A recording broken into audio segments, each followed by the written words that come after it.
Estos ignoran voluntariamente que en el tiempo antiguo fueron hechos por la palabra de Dios los cielos y también la tierra, que proviene del agua y por el agua subsiste, por lo cual el mundo de entonces pereció anegado en agua.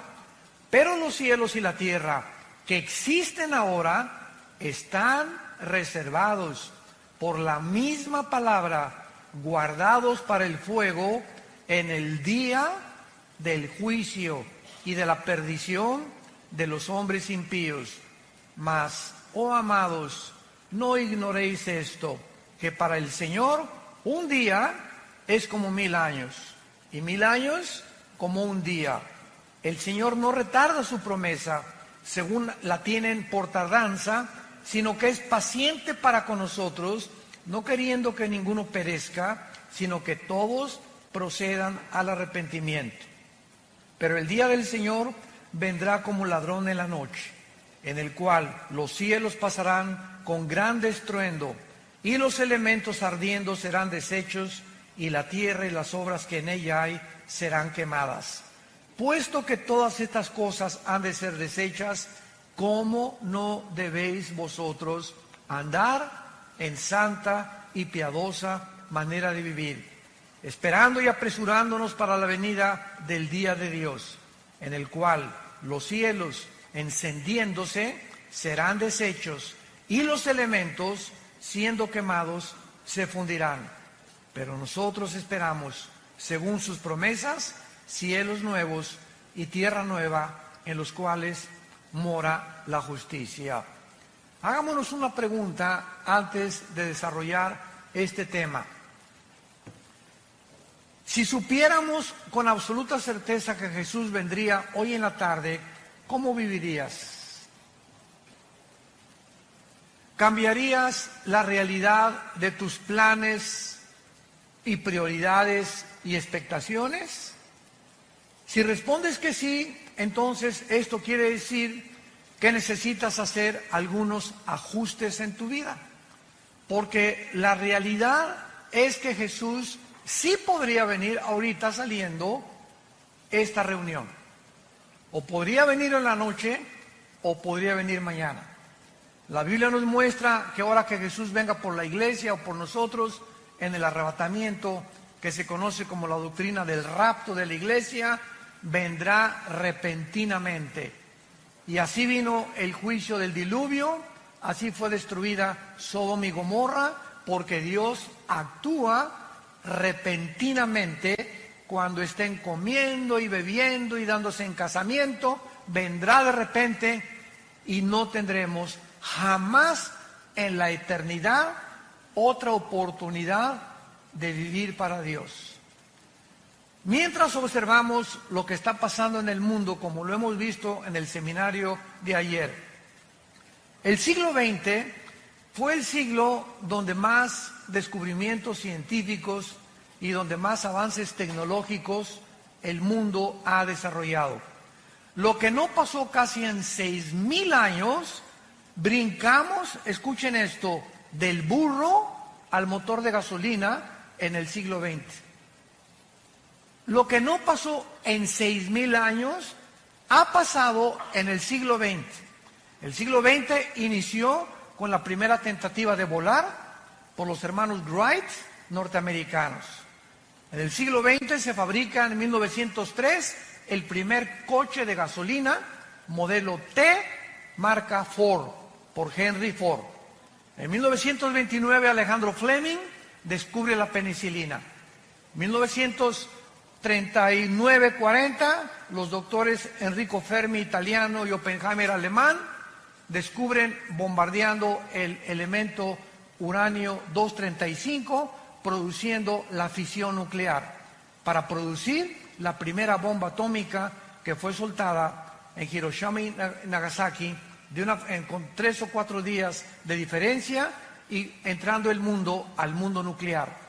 En 1954 el primer submarino, o la primera plataforma también, que se hace en el espacio.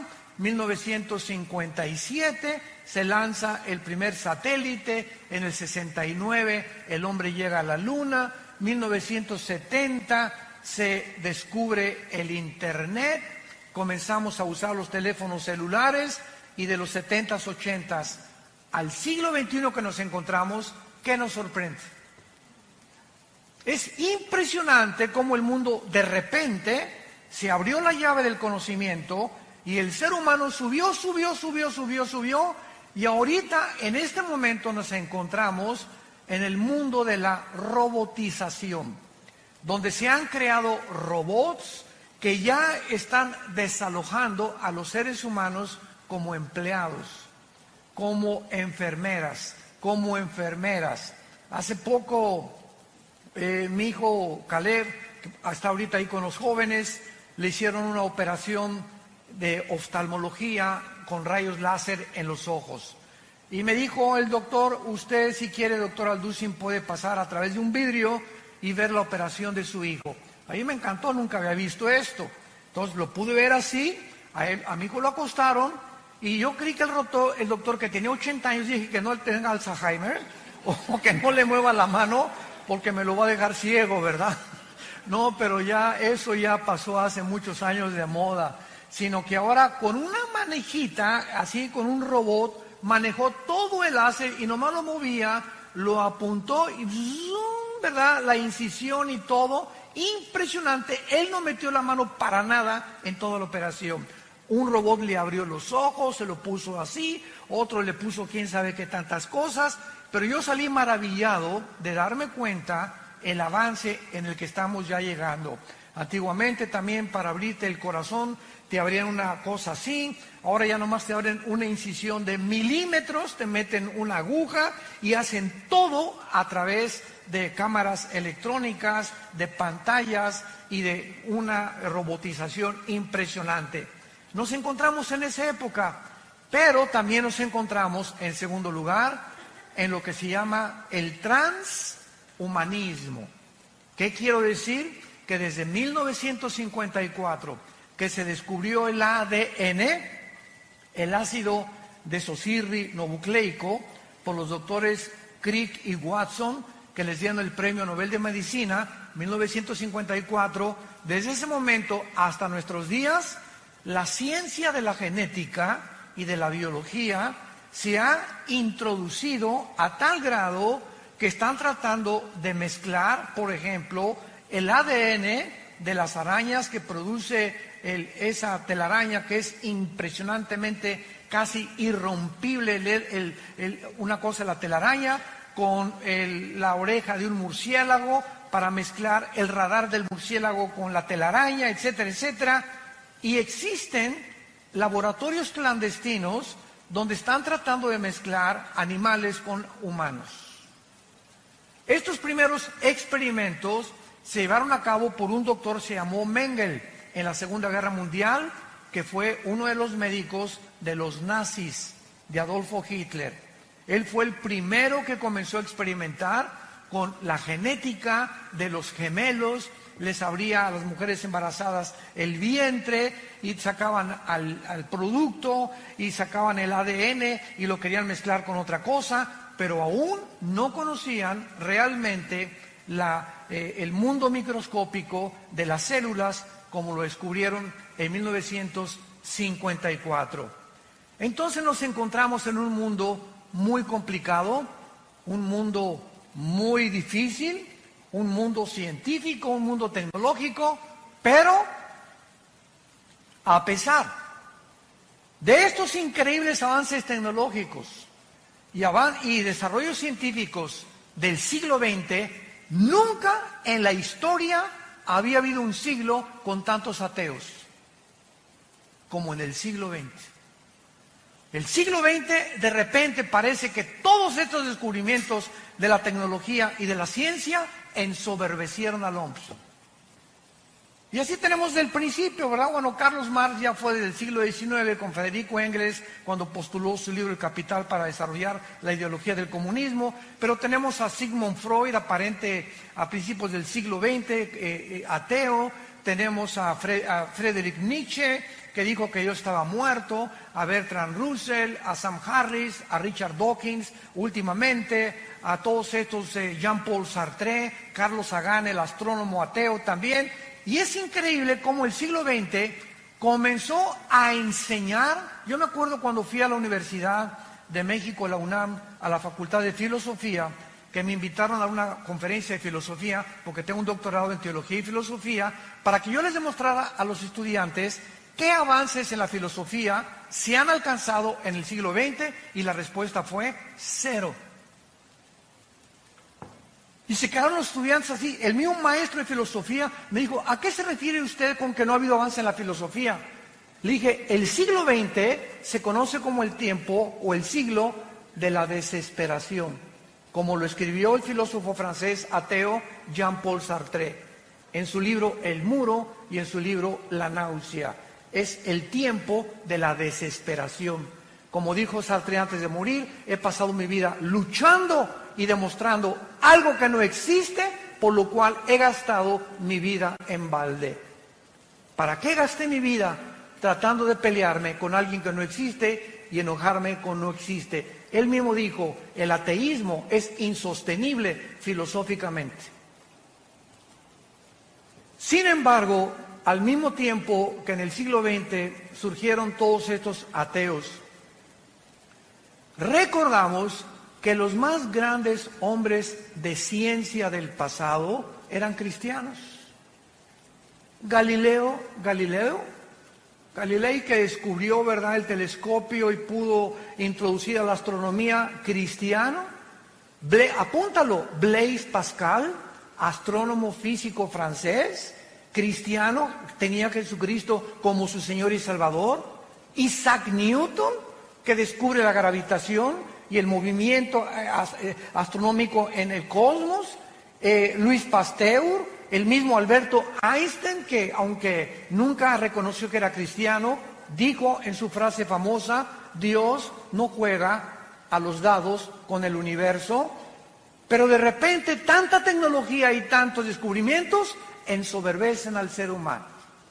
Y ahora nos encontramos, vuelvo a repetir, a pesar de todo lo que nos ha rodeado, escuchen esto, somos nosotros la última generación y la primera generación en la historia que tenemos el poder destructivo, nuclearmente hablando, para autodestruirnos en 30 segundos. Somos la primera generación en la historia que podemos autodestruirnos y acabarnos y autoextinguirnos en menos de un minuto. El último misil que acaba Rusia de hacer se llama Satán. La palabra Satán significa en el hebreo el adversario. Y este misil que tiene Rusia y que Irán ahorita continúa desarrollando nuclearmente su armamento para tratar de gobernar el Medio Oriente, a destruir a Israel, estos misiles pueden salir de Rusia y llegar, síganme con mucho cuidado, si Rusia dispara un misil sin que Estados Unidos se dé cuenta, sale el misil y vuela y llega a Estados Unidos en 25 minutos.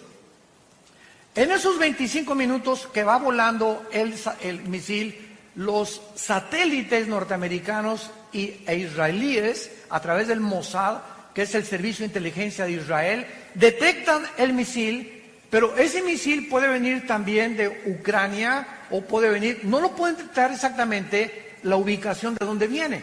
Muy bien, entonces localizan al misil y el presidente de Estados Unidos, actualmente el presidente Donald Trump, trae un portafolio, todos los presidentes norteamericanos traen un portafolio con una computadora con códigos que solamente él sabe el código para que cuando tenga él la comunicación que un misil se dirige a Estados Unidos, él abre el portafolio y apriete un botón y ese botón suena en la marina, en los portaaviones, suena con la armada terrestre y suena con el poder aéreo, con todos los pilotos aéreos, para que tanto la marina como los pilotos de la Fuerza Aérea y como los soldados puedan preparar sus misiles para interceptar el misil. Solo que hay un problema, que cuando el presidente abra su portafolio, el misil llega antes que el presidente lo pueda abrir.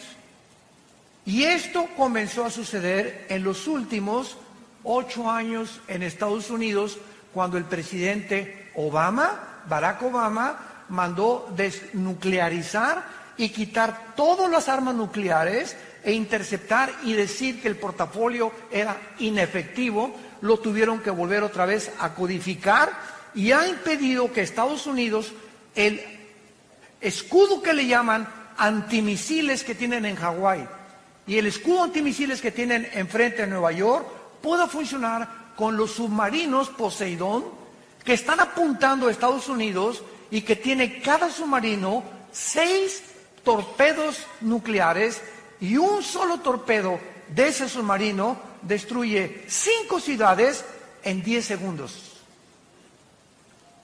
Y están apuntando en el Atlántico y están apuntando en el Pacífico. Basta solamente que algún loco, como ahorita el dictador de Corea del Norte, apriete un botón para desatar una conflagración a nivel internacional nuclear, que de acuerdo a la Biblia, en Apocalipsis 6, versículo 4, el cuarto jinete del Apocalipsis mataría a 1/4 parte de la humanidad. En este mundo nos encontramos un mundo de locos, donde la tecnología nos ha ensoberbecido y donde creemos que el ser humano, a través del humanismo, tiene la capacidad de resolver los problemas que van mucho más allá de nuestra capacidad humana para poder resolverlos. Nos hemos querido convertir en dioses. Este es el mundo que actualmente nos rodea. Y antes de entrar un poco más al tema, ¿por qué Rusia, Irán, Siria y Turquía se acaban de unir? Porque hace 25 siglos, en el libro de Ezequiel, capítulo 38, lo vimos ahí, 39, hace 2600 años, la Biblia profetizó que antes que Cristo regresara, se uniría Rusia con Siria, con Irán y con Turquía.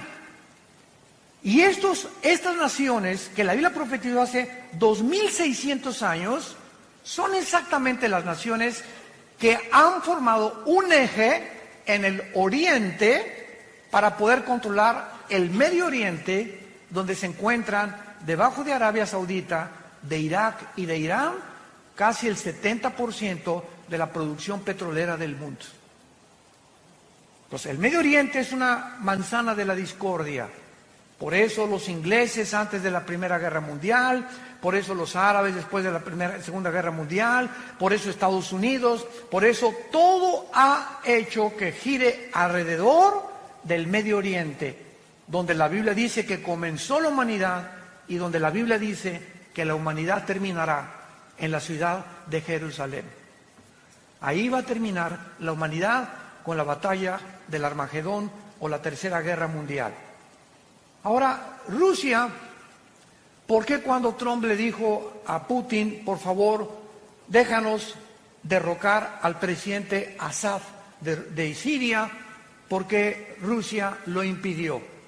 Porque Rusia tiene la única base naval en Siria que está a orillas del Mediterráneo.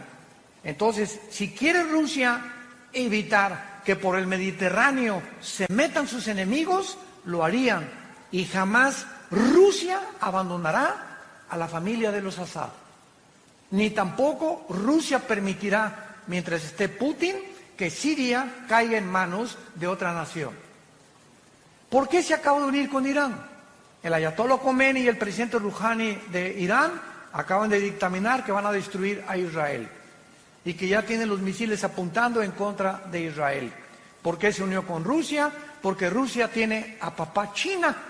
China ahorita está protegiendo a Corea del Norte y China se hizo amigo también y compadre de Putin, el presidente Xi.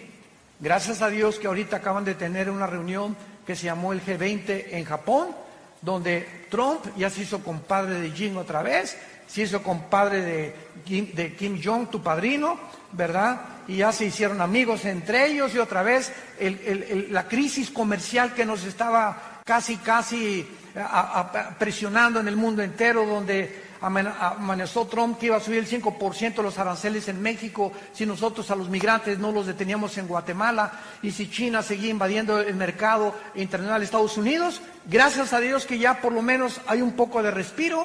Trump amenazó a Huawei, otra compañía china de productos de computación. Ya ahora se permite que ya se vende el Huawei otra vez, etcétera, etcétera. Y el mundo ha entrado ahorita a un tiempo de supuesta paz, mientras se acomodan cada una de las cosas y nos damos cuenta que el armamento nuclear que tiene Irán, que tiene Rusia y que tiene Estados Unidos no son juguetes. Cuando vuelven a armarse las naciones son para poder conquistar el mundo, que ha sido el sueño de Alejandro el Magno, de Napoleón Bonaparte, de Carlomagno, de Aníbal, de Hussein, de Castro, de todos los dictadores que ha habido, de Gaddafi en Libia, de Mussolini, de Hitler. La historia está permeada de personas ambiciosas por controlar el mundo y tener control sobre los demás. Esta es la situación que la Biblia nos describe desde hace 2600 años. Ahora, muy bien, en vista del mundo que estamos viviendo tan conflictivo y tan amenazador, donde ustedes saben cuál es la enfermedad del siglo XX, no estamos hablando de ataques al corazón, ni el cáncer, ni otras enfermedades que también tienen un índice muy elevado, sino que ahora se acaba de descubrir a través de la Clínica Mayo y el Hospital Hopkins, que son las dos instituciones clínicas más prestigiadas del mundo, hace 2 años y medio aproximadamente, concordaron que el 70% de las enfermedades de los seres humanos, mentales y físicas, tienen un común factor denominador: el estrés. Santa Cachucha. El estrés es la enfermedad del siglo XXI.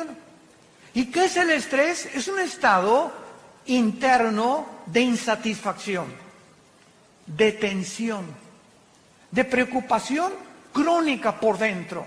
No puedes estar en paz contigo mismo. Quítate a los niños. No me estás molestando ahorita. No te me atravieses. Con el claxon. Y trabajan y se pelean y se matan. Y la gente está en un estado de rencor, de amargura y de odio como jamás se había visto. Siempre ha habido guerras, siempre ha habido revoluciones, pero ahora es de carácter interno. Ahora el ser humano se está descomponiendo porque algo dentro de su vida no le da la paz que necesita. Y encontramos una lista impresionante de cantantes, de actores, de políticos, de deportistas, de gente multimillonaria que están rodeados de todo lo que cualquiera quisiera desear, diciéndonos: soy la persona más vacía y más miserable de esta vida, entregándose a las drogas, como cuando muere el rey del pop, Michael Jackson, tu ídolo. Cuando muere no se sabe si era hombre o si era mujer. Cuando muere el rey del rock, Elvis Presley, muere con un plato con su cara sobre la sopa, diciendo que ya no quería vivir, con 500 mujeres formadas en fila en su casa de Memphis, esperando tener relaciones con él. ¿Qué ha sido tu sueño? Rabo verde. Y todo lo que nosotros pensamos que nos podría dar, o lo que quisiéramos algún día soñar, nos damos cuenta que lo han tenido los seres humanos como Salomón escribió en el libro de Eclesiastés capítulo 2, a la risa le digo enloqueces y al placer de qué sirve esto, cuando tenía 800 esposas. Tú nada más tienes una. Tenemos, dijo el otro, ¿verdad?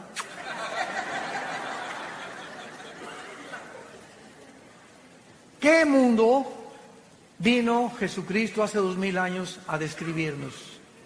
Y hace 2000 años Jesucristo nos recetó la medicina que el mundo necesita 2000 años después. Mi paz les dejo, mi paz les doy. Esa paz es un estado de tranquilidad interior. Es un estado de confianza interior, de seguridad, de esperanza que todo está bien. Guerras, el petróleo, cayó el peso, el gobierno, y lo que sucede a nuestro alrededor, esa paz impide, es como un muro a nuestro alrededor, como un cerco invisible de protección que impide que las condiciones del mundo entren a nuestra alma. Y que el mundo puede estar cayéndose junto a nosotros y nosotros tenemos tranquilidad y paz porque sabemos que estamos en manos de nuestro Creador.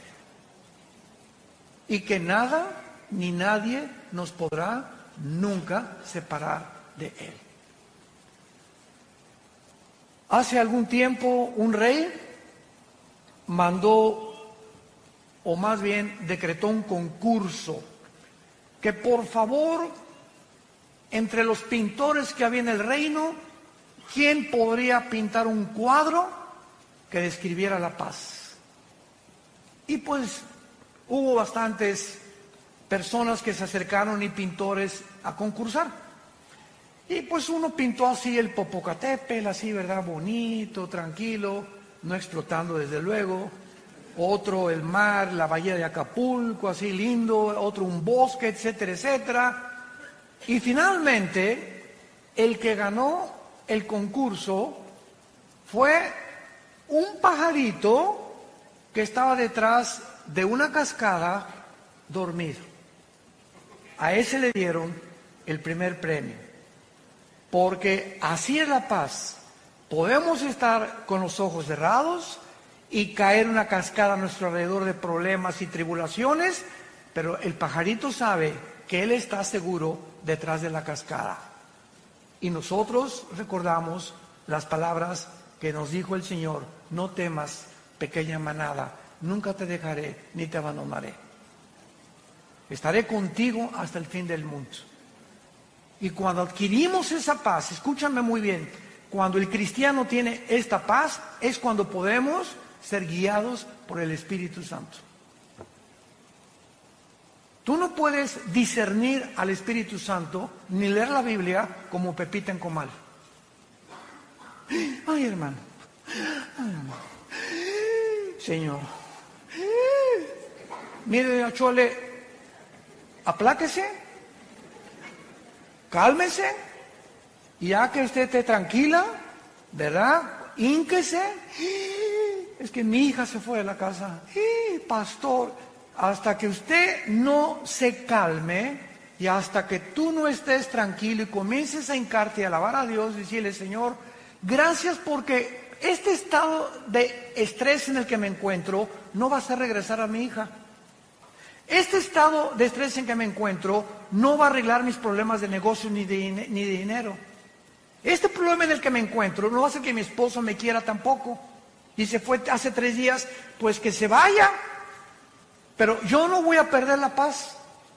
Y cuando nosotros mantenemos este estado de control interno y de esa paz, puedo venir a la Biblia y discernir la palabra de Dios. El Espíritu Santo no puede comunicarse con una persona que no tenga paz. Por eso es tan importante, la paz les dejo, porque es importante para poder acercarnos a Dios y discernir la voz del Espíritu Santo. Vamos a 2 de Pedro, nuestro pasaje que acabamos de leer, y vamos a ver de qué manera se relaciona con todo lo que estamos compartiendo. Veamos de qué manera nuestra esperanza y la seguridad que tenemos los cristianos de que Jesús viene por nosotros en cualquier momento. Y tu taller de carpintería, tu taller de plomería, tu bufete de abogado, tu consultorio médico, tus propiedades, tus edificios, tus condominios, tus coches y todo lo que hemos nosotros tratado de amontonar en cualquier momento. Si Jesús no viene y tú estás creyendo, pues tengo todavía 10 años de vida o 20 años de vida, estoy joven, tengo 40 años, etcétera, etcétera. En cualquier momento puedes ir a cualquier clínica y te dice el médico, le acabamos de tener una radiografía, usted tiene cáncer. Pero ¿cómo que yo me siento muy bien? Es que la radiografía no miente, señor, usted tiene cáncer. Y en ese momento que tú sabes que ya, a partir de esa noticia, tienes los días contados, ajustas toda tu vida. Y te das cuenta que rápido pasó tu vida y que en cualquier momento ya te puedes ir al otro lado, a la presencia del Señor o al infierno, según sea tu condición, y que en ese momento este diagnóstico mueve tus sentimientos, tus emociones, tus negocios y todo. ¿Por qué? Simplemente porque sabes que tu vida está en un hilo y estás en la orilla de un precipicio. Ahora, no necesitamos que alguien nos dé este diagnóstico de la misma manera. Cristo puede, dentro de 2-3 horas, mañana, venir por nosotros. ¿Cuál es el mensaje que les quiero compartir? Con lo que el apóstol Pedro nos comunica en este pasaje. Veamos entonces los consejos que nos da. Número 1. La primera cosa que se nos aconseja en 2 de Pedro capítulo 3, particularmente las promesas relacionadas con el futuro, es el origen de las promesas de Dios. Amados, esta es la segunda carta que los escribo, y en ambas despierto con exhortación vuestro limpio entendimiento. O sea, lo primero que Dios nos dice es, quiero que entiendan. Padre, ¿qué quieres que entendamos en esta época?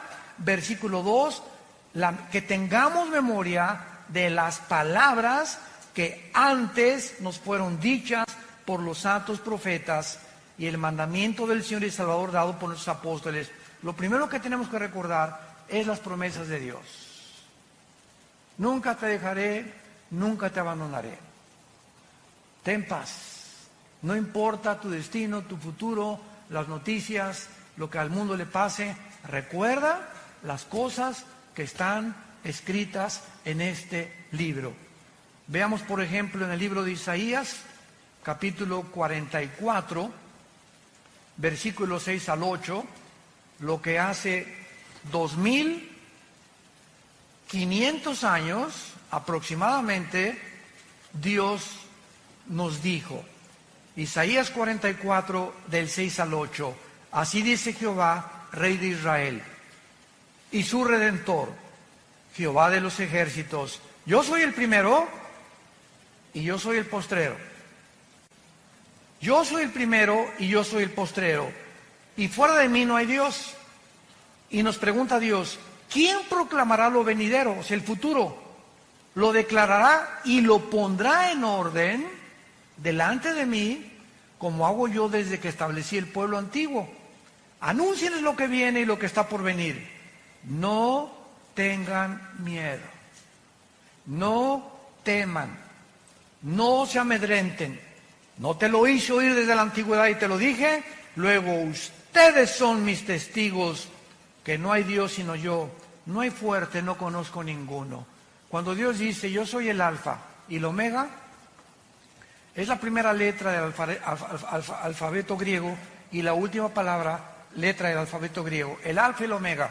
Si nos dice Dios, yo soy el primero, y yo vengo a la Biblia y leo Génesis, y veo que los científicos actuales están poniéndose de acuerdo y reconociendo que la descripción de la creación del universo, de acuerdo a los primeros 2 capítulos del Génesis, coincide con la astronomía, coincide con la física, con la primera y la segunda ley de la termodinámica, coincide con la biología y coincide con la paleontología y con la antropología.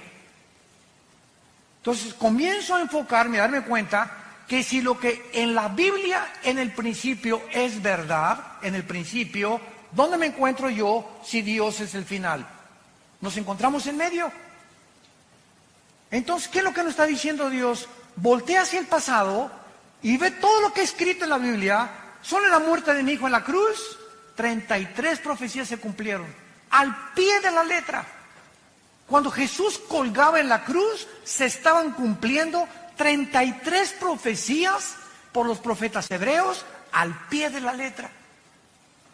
Ahora, si eso en el pasado lo vemos, que se ha cumplido, nos damos cuenta que estas palabras son fieles y verdaderas. Y si yo me encuentro en medio, de la misma forma que se cumplió el pasado y Él es el final, se cumplirá también el final. Por lo tanto, camino hacia el final con confianza en que Dios cumplirá su propósito en mí. Es lo que quiere decir, yo soy el primero y yo soy el último. No tengan ni tengan temor. ¿Quién más puede anunciar el futuro sino yo? Dice el Señor.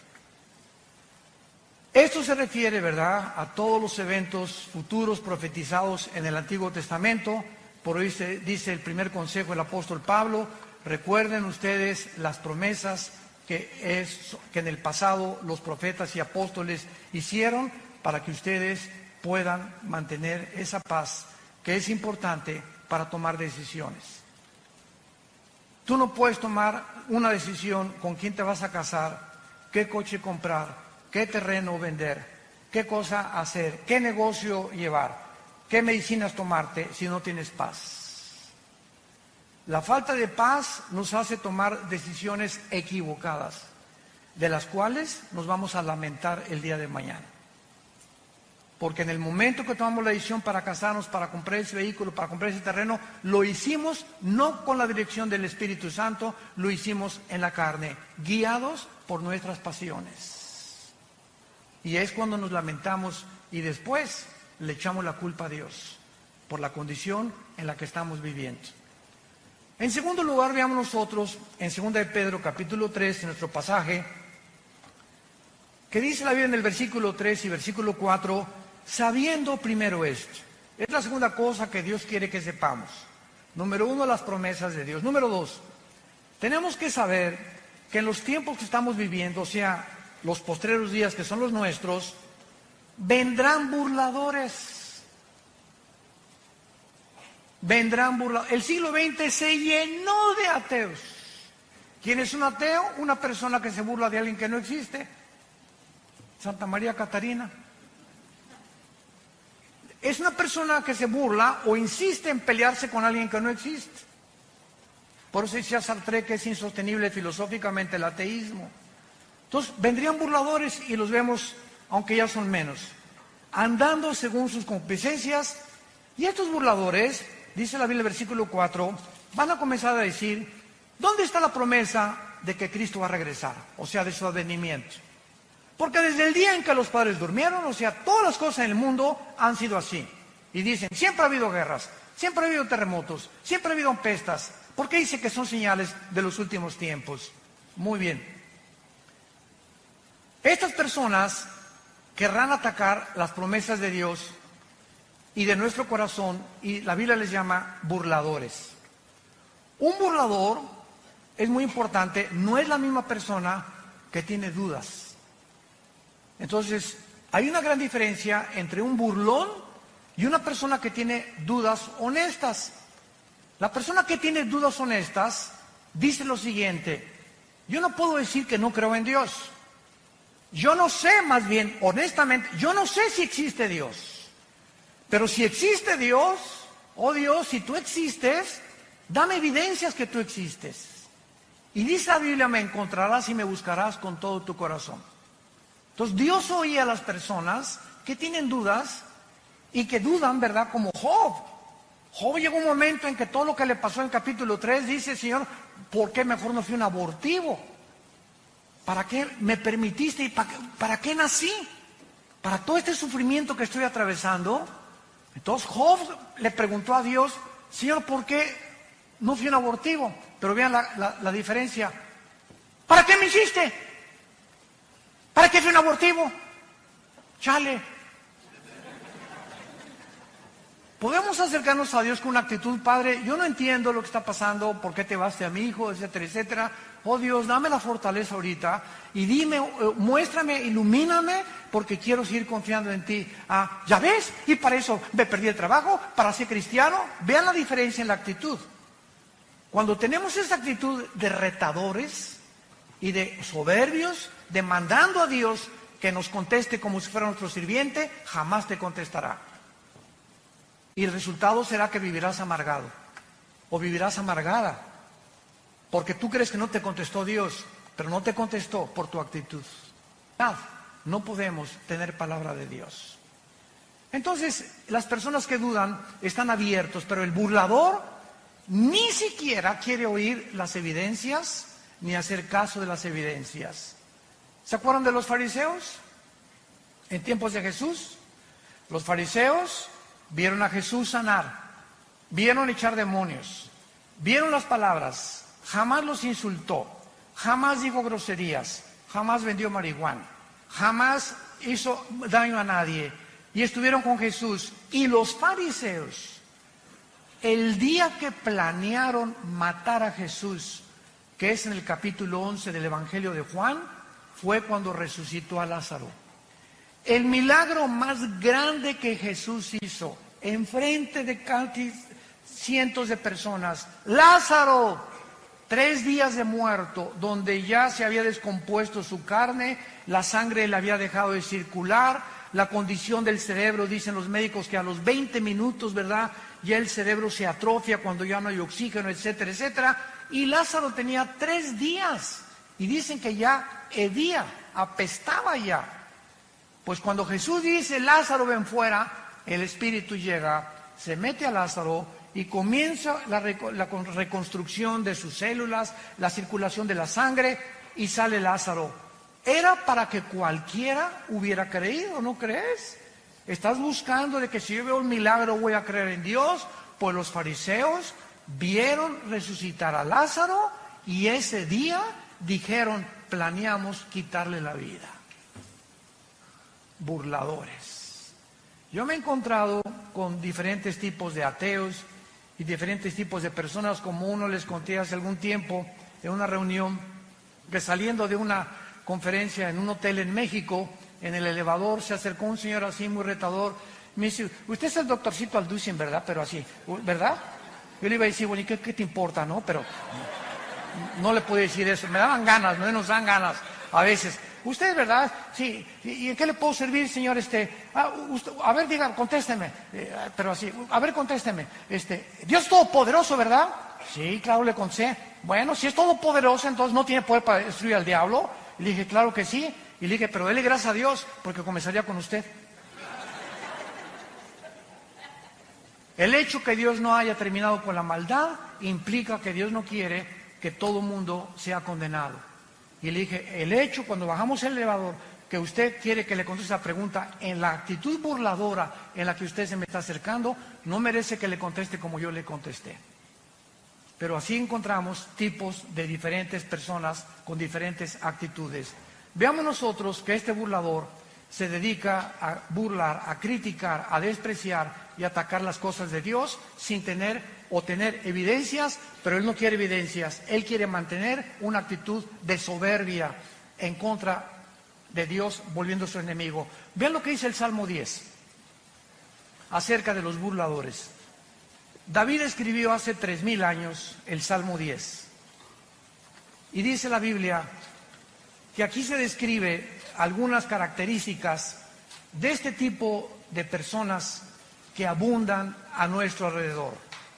Las encontramos en los maestros de escuela, en las universidades, profesionistas, médicos, en fin, ¿verdad? En todas las áreas de la sociedad se encuentran estas personas. Dice el Salmo 10, versículo 3 al 5, porque el malo se jacta, o sea, se enorgullece del deseo de su alma. Bendice al codicioso y desprecia a Jehová. El malo, por la altivez de su rostro, no busca a Dios. No hay Dios en ninguno de sus pensamientos. Sus caminos son torcidos en todo tiempo. Tus juicios los tiene muy lejos de tu vista. Y dice en su corazón, no seré movido jamás, nunca me alcanzará el infortunio. Y el capítulo 14 de los Salmos, versículo 1, dice, el necio dice en su corazón, no hay Dios. El necio o el burlón dice en su corazón, no hay Dios. Ahora, ¿por qué actúan de esta manera? Regresamos a nuestro pasaje de Segunda de Pedro. ¿Por qué estas personas actúan de esta manera? Donde ya ni las evidencias les funcionan. Simplemente cuando una persona ha decidido, escúchame muy bien, no creer en Dios, como una vez una persona me dice, si yo veo un paralítico levantarse de su silla de ruedas, voy a creer en Dios. Y le dije, no es cierto. Porque si tú ves un milagro de un paralítico levantarse, tus emociones van a ser afectadas y tus sentimientos también, y vas a decir, de veras, está caminando, don Paquito ya tenía 15 años, pero esas emociones que fueron despertadas en ti, de asombro, ¿cuánto te van a durar? ¿3 días? ¿5 días? A la semana regresas a tu misma incredulidad. Porque no son los milagros los que nos cambian. Por el oír es por la palabra y por la palabra de Dios. Romanos capítulo 10. La fe no es por ver, la fe es por oír. Y si tú cuando oyes las palabras de la Biblia no crees, aunque veas a alguien saltar de una silla de ruedas, no es cierto que vas a creer, porque tu problema no son las evidencias, escúchame esto, tu problema es tu moral. Un día tuvimos una cruzada muy grande en la Plaza de Toros de Villahermosa, Tabasco, en el estado de Tabasco. Y fue una cruzada dedicada a la juventud, hablé del suicidio, de la drogadicción, de la ideología de género, etcétera, etcétera. Y a la salida me estaban esperando 3 muchachas. Y se acerca una muchacha y me dice, oiga, pastor, es que la amiga que trajimos me dice la última noche, que usted nos quiere asustar porque el infierno no existe. Entonces le pregunté a la muchacha, oye, ¿por qué no crees en el infierno? No, pues porque no es cierto, usted es el único que viene a asustarnos. Y yo le dije a la muchacha, mira, yo creo que tu problema no es de carácter intelectual ni teológico, sino moral. Y la otra amiga me dice, sí es cierto, tiene 3 amantes, vive con 3 muchachos. Le dije, ya ves, por eso no crees en el infierno.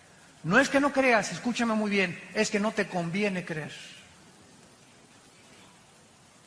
Y así hay cantidad de gente en tu familia, amigos, que les puedes traer, les puedes mostrar, pero no les conviene porque ellos saben muy bien que al enfrentarse ante la verdad y ante la luz los va a desenmascarar.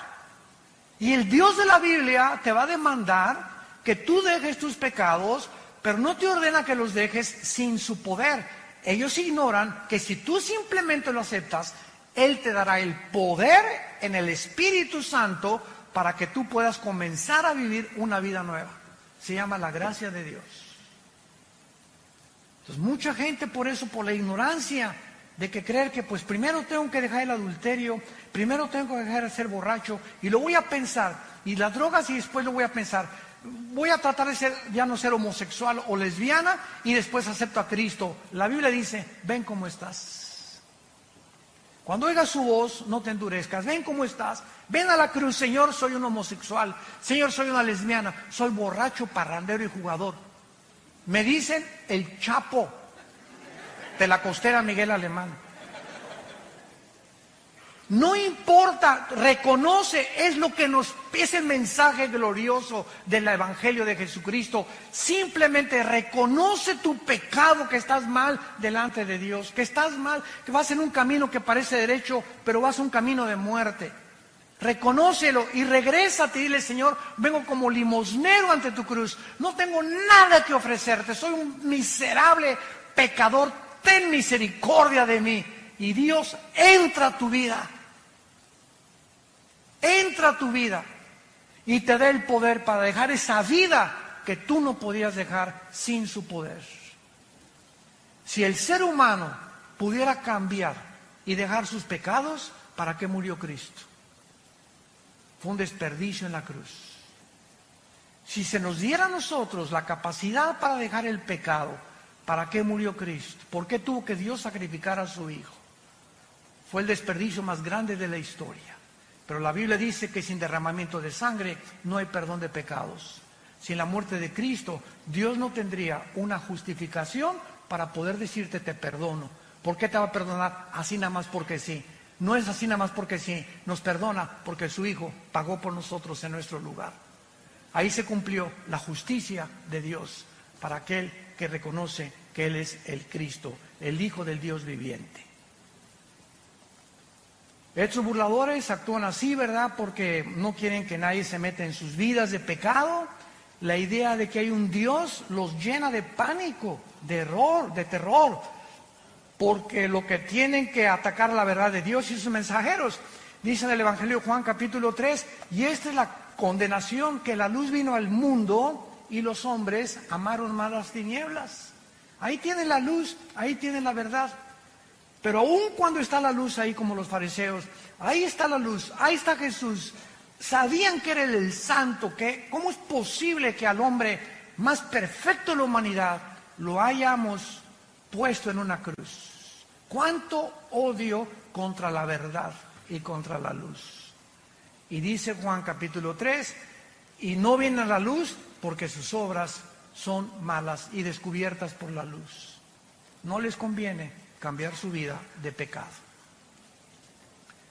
Estos burladores dicen en 2 de Pedro, en nuestro pasaje, capítulo 3, que aún toman, en penúltimo lugar, posiciones pseudocientíficas, diciendo, versículo 5, estos burladores, hablando de ellos, ignoran voluntariamente. O sea, qué increíble que ellos conozcan e ignoren o están decididos a no conocer. O sea, no quiero meterme a la Biblia, no quiero ir a tus reuniones, no quiero a tus estudios. Voluntariamente no quieren conocer la verdad. Te repito, porque la verdad los va a exhibir y les va a mostrar la luz, y a ellos no les conviene salir de su pecado. Aman más las tinieblas en donde viven que pasar al reino de la luz admirable de Jesucristo.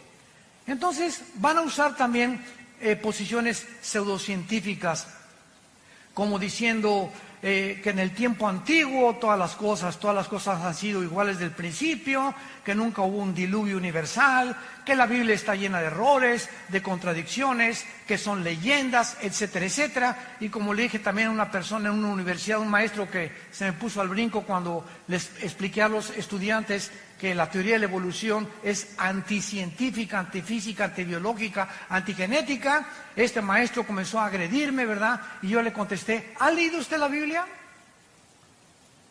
No, Chepo. ¿Por qué ataca usted un libro? Es que está lleno de errores. Por favor, aquí está la Biblia, muéstreme los errores que usted considera que es una equivocación. Porque cuando usted viene a la Biblia y usted considera que aquí hay una contradicción, el problema no es de Dios, el problema es de su entendimiento. ¿Por qué? Porque los pensamientos de Dios son más altos que los nuestros. Y si me da tiempo a usted explicarle por qué dice esto, le voy a mostrar con la misma Biblia, porque la Biblia no necesita que nadie la defienda, la Biblia se defiende sola. Se afirma la existencia de Dios, Él no trata de probar la existencia de Dios. Simplemente tú léela y te das cuenta que es un libro sobrenatural, que no somos animales, que somos agentes morales responsables de nuestras acciones, porque si fuéramos animales, como dijo Dostoyevsky, un gran filósofo y literario ruso que fue puesto en el exilio en Siberia, en Rusia, Dostoyevsky dijo esto en su libro: si Dios no existe, todo está permitido. Así de simple. Si Dios no existe, todo está permitido. Bebamos, comamos, ¿para qué le soy fiel a mi esposa? ¿Para qué me mantengo sin robar si el que no tranza no avanza? ¿Para qué soy honrado? ¿Para qué soy honesto? ¿Para qué trato de vivir en mi matrimonio cuando hay 10 mujeres o 15 mujeres mejores? ¿Por qué no tengo hijos por todos lados sembrados? ¿Cortar la mejor flor del ejido donde quiera que yo vaya? ¿Por qué? Porque simplemente hay un Dios que nos dice, vengo a juzgarte en el día del juicio. Y prepárate para encontrarte con tu Dios. Pero si Dios no existe, como una vez Blaise Pascal tuvo una discusión con un ateo. Y el ateo le dijo a Blaise Pascal, oye, pues fíjate que yo no creo que exista Dios. Para mí, después de la muerte, al polvo, y ahí se acabó todo, como los animales. Y le dice Blaise Pascal, el gran filósofo astrofísico, físico matemático francés, le dice Pascal a este ateo, mira, si tú tienes razón y no hay Dios, bueno, digo, y acabamos todos en la tumba, pues nos vamos al polvo y no hay ningún problema. Pero si mi Dios tiene la razón y Jesucristo resucitó entre los muertos, ¿qué amulados te vas a llevar? Así que ya sea que tú tengas razón o que yo no tenga razón, yo salgo ganando. Porque si Dios no existe, pues no perdí nada. Pero si Dios existe, ¿qué amolada te vas a llevar? Es un simple razonamiento. O como dijo también Newton, una vez tenía un amigo Newton, Isaac Newton, que era ateo. Y entonces estaba viendo el universo una noche que estaba con Newton, y Newton estaba con sus matemáticas cuánticas y su astronomía y considerando muchas cosas del universo, etcétera, etcétera. Y le preguntó el ateo a Newton, oye, qué maravilloso universo, ¿verdad? Le dijo, sí, es el diseño y la inteligencia de un Dios. Y le dijo Newton, le dijo el ateo, no me hagas reír. Ahí murió la cosa. Al otro día, Newton lo invita a cenar a su casa. Y Newton tenía en su casa, en su estudio, un universo que él había hecho, así colgó al sol, la luna, las estrellas. Tenía como una sala con una representación del universo. Entonces llegó este amigo de él a su sala y vio todo esto colgado y le preguntó el ateo, oye, qué bonito, ¿quién colgó todas estas cosas? Y le contestó Newton, se colgaron solas.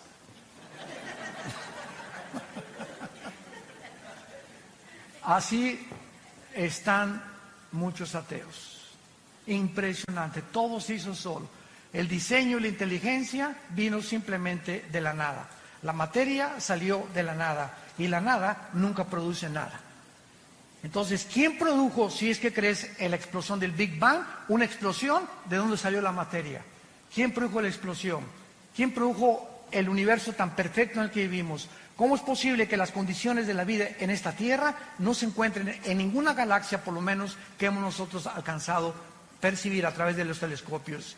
¿Cómo es posible que la circulación de mi sangre, las células, los glóbulos blancos que actúan como los soldados para atacar las defensas de las bacterias y microbios que entran a mi cuerpo, quién programó a los glóbulos blancos para defender mi sangre y a las bacterias que tengo dentro? Y la impresionante complicación que tienen los miles de nervios aquí dentro de mis ojos, mi nervio óptico, que ninguna cámara ha podido realmente. Ahora que yo me acabo de hacer unos implantes en los ojos, me dijo el doctor Armando, en 3 o 4 semanas, ve desde lejos y ves de chiquito, ponte un lápiz y comienza a hacer así, para que los dos ojos comiencen a los músculos a ejercitarse, el oftalmólogo y todas estas cosas que yo estoy platicando. Dije, Dios mío, nunca me había puesto a pensar que mis ojos pueden ver desde muy lejos y desde muy cerca. ¿Quién hace que se enfoque y quién desarrolla este foco que los mismos fotógrafos no han podido desarrollar?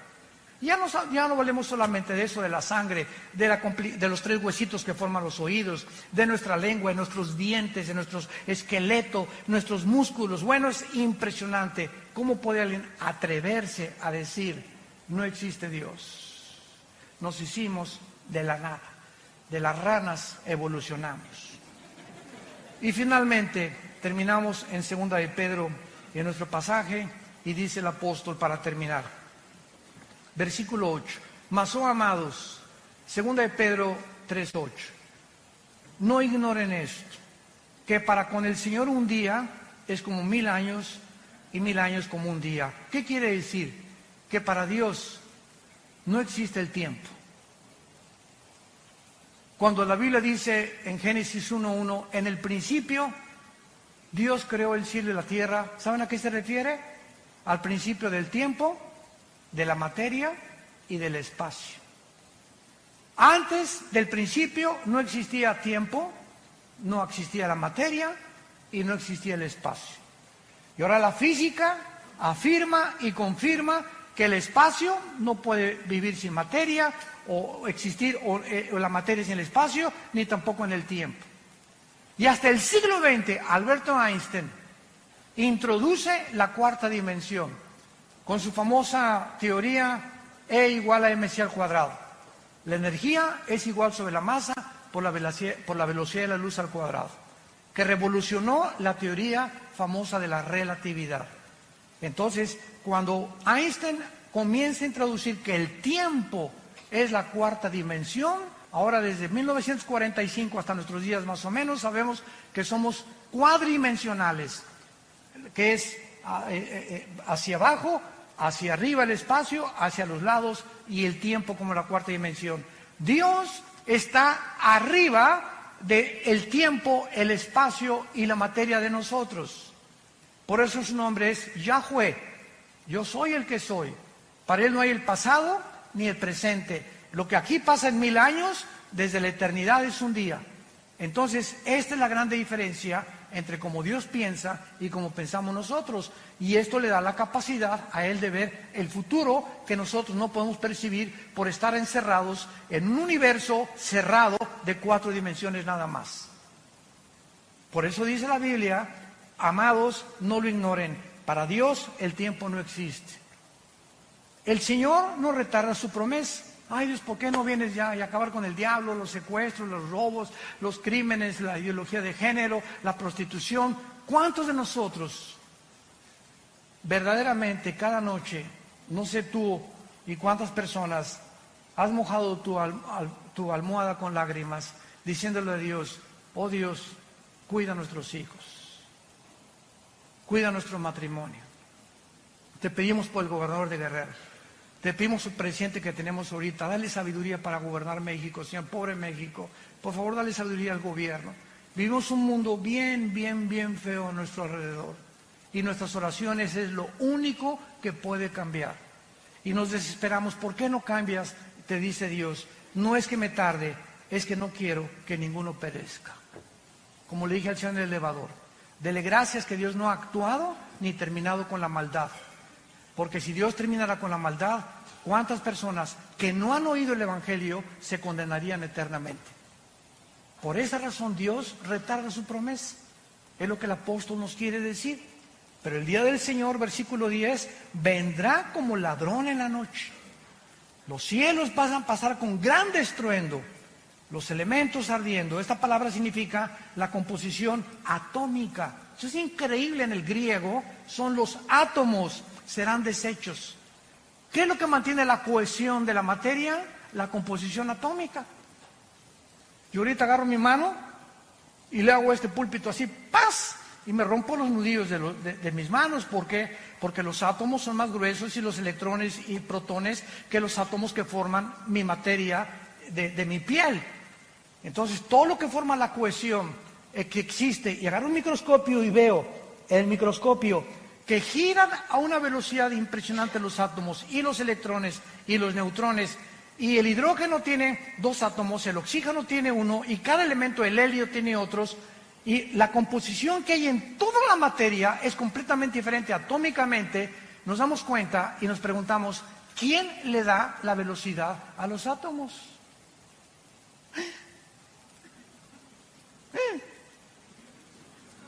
¿Quién les hizo así a los átomos?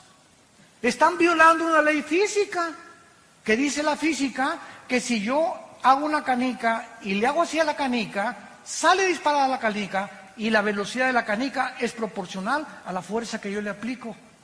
Si agarro una flecha y la disparo con un arco, sale la flecha y la flecha tiene que caer en una parábola. Un balazo, sale la bala y la bala tiene que caer. ¿Por qué? ¿Por qué no se mantiene la flecha continuamente volando, o la bala continuamente volando, o mi canica continuamente volando? ¿Por qué? Porque se tiene que detener.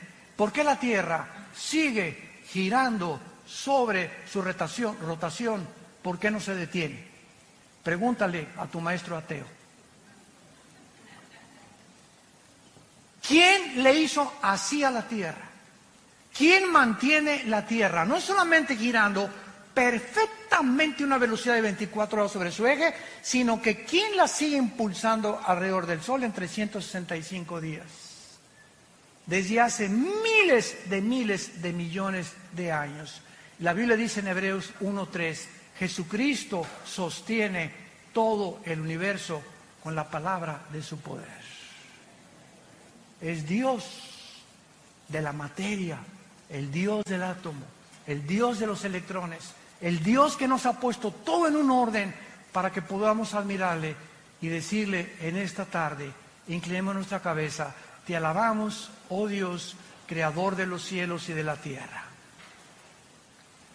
Te bendecimos tu nombre porque has tenido misericordia de nosotros. Porque en esa cruz, tu palabra dice, de tal manera amó Dios al mundo, que nos ha dado a su Hijo unigénito, para que cualquiera que en este momento crea en Él, no te pierdas, mas recibas el regalo de la vida eterna en Cristo Jesús. El Dios y Padre de Jesucristo, al gran pastor de las ovejas, que derramó su sangre en una cruz por el pacto sempiterno, nos da la capacidad de adorarle, de conocerle y de servirle en espíritu y en verdad. Y si tú invocas por Padre aquel que sin acepción de personas nos juzga de acuerdo a nuestras obras, caminemos en el temor de Dios durante toda nuestra peregrinación. ¿Qué es el hombre? Somos simples peregrinos. ¿Qué es nuestra vida? Como la niebla. Ayer teníamos 20 años, 10 años. Hoy tenemos 50, 60, 70, 8 años. Nuestra vida pasa como una sombra, como la niebla que aparece y desaparece. Y tenemos solo una oportunidad. En esta corta vida, corta vida, corta vida, corta vida, corta vida, corta vida, corta vida, corta vida.